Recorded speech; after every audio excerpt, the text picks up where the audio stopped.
What is up, Brett for Bass Family? Welcome back to the channel. Today we're going to talk about the most recent debacle in the fishing world, and that is the guys that cheated in the Lake Erie walleye tournament. Now, let me say this first. If you've never watched this channel, I'm primarily a bass fisherman, and I'll be honest, I claim ignorance when it comes to walleye tournaments and how they're structured. I don't really follow it. You know, I fish for walleye every now and then, but I primarily target bass.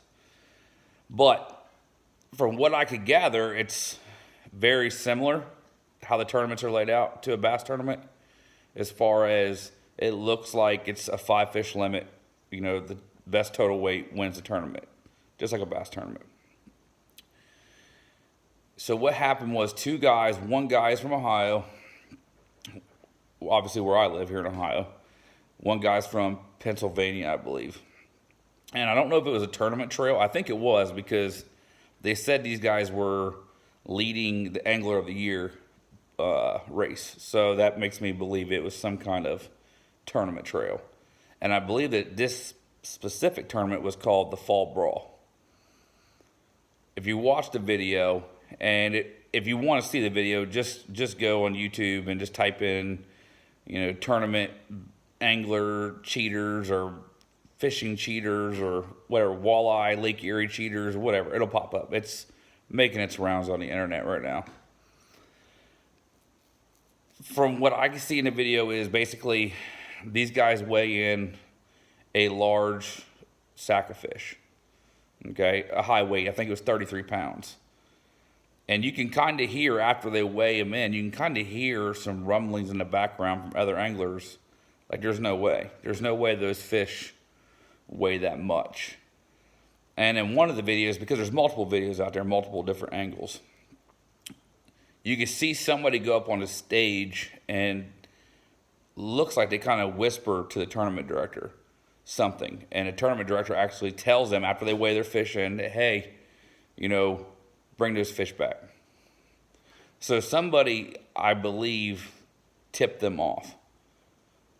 Tipped the tournament director off that there's something, you know, illegal going on. So after the tournament, I think, kind of concluded, it shows the tournament director actually cutting the walleye open. And to nobody's surprise, it sounds like, they found multiple lead weights inside of these fish. I think 8 pounds worth of weights inside the 5 fish, which is like a credible amount of weight. And not just lead weights, like actual fish fillets, like pieces of other walleye stuffed in their bellies, in their mouths.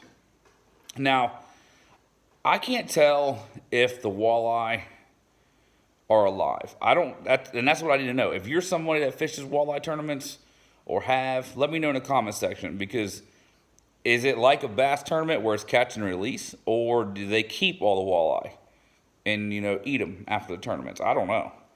But from what I could tell in the video, it looked like all the fish were dead. But I could be wrong. You know, I don't know. I don't know if they're dead or not, but it just looked like they were. And I would think, you know, fish with massive lead weight balls stuck in their gully probably ain't going to live very long. So anyways, they discover this, and it's a big outrage. Rightfully so. The tournament director starts freaking out, yelling. And actually, the one guy, because it was a 2-man tournament, you know, team tournament, the one guy, he just disappeared. He just booked. I think once he realized that they're about to get caught, he hightailed out of there. But the other guy, he stood there the whole time and took it. And all these other anglers are just going crazy. They're freaking out, which, like I said, I understand. And to be honest, I'm really surprised that nobody drug his face across the parking lot, to be honest. It's just a wild situation. It's a wild video to watch. It's kind of actually makes you a little bit uncomfortable to watch. It's sad. It's, you know, I don't know if this is some kind of professional trail, but, you know, a lot of people that fish, and not just walleye fishermen, or bass fishermen, but a lot of people that fish are blue collar people, men and women, and they work hard for their money. And when they're putting money up for these tournaments and you got somebody cheating them, and it sounds like they've been doing it for years, because you can hear in the video, guys yelling at them, screaming at them, you guys have been doing this shit for years. Stealing money from people. It's a sad situation, because you're stealing from people that work hard for the money, at least a lot of them. And I don't know what the consequences of something like this should be.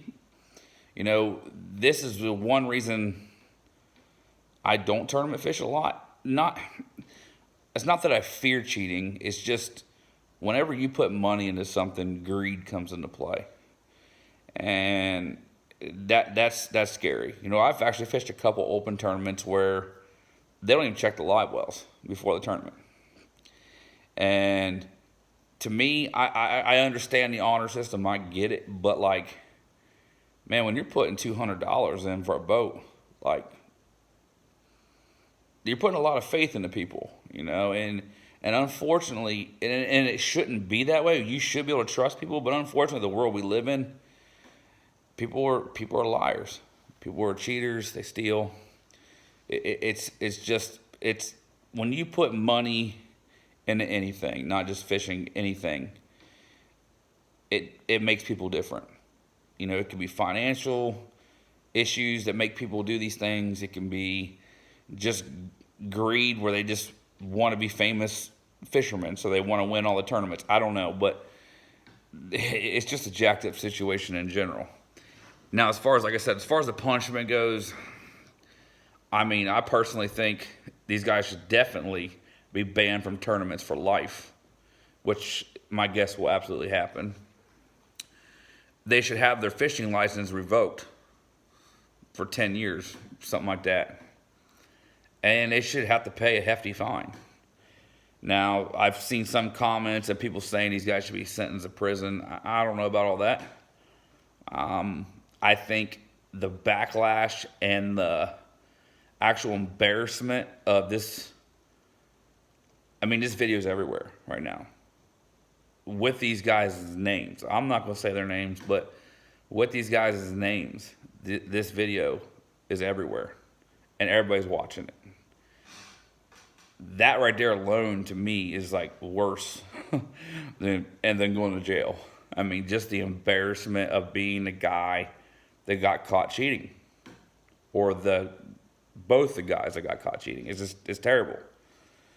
So, in my eyes, banning them from tournaments, taking away their fishing license, and making them pay a fine, plus the embarrassment they had to receive with this. I feel like that's punishment enough, but I don't know. Like I said, I don't know everything that goes into all this, but I will tell you this, from what I read in one of the articles, was this same tournament last year, the Fall Brawl. I think it's what's called the Fall Brawl.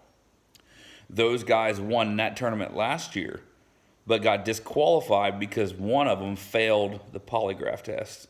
Now, if you're not somebody that follows tournament anglers or tournament fishing, it's actually a really common thing, especially in big events, for polygraph tests to be put out there.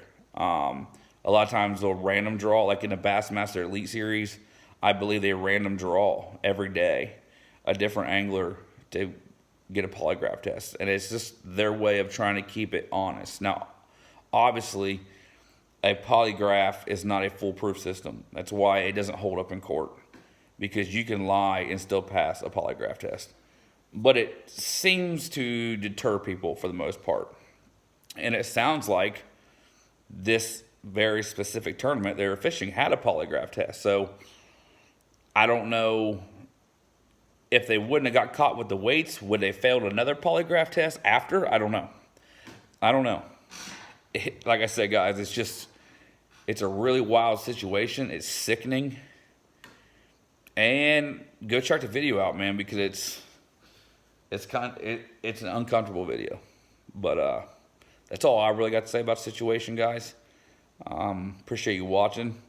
stay tuned for the next video. I'm hoping to get out on the lake here soon. I was going to go out this past weekend, but the weather just took a tank on me. So, like I said, that's all I got. Stay safe. I'll talk to you guys soon. Peace.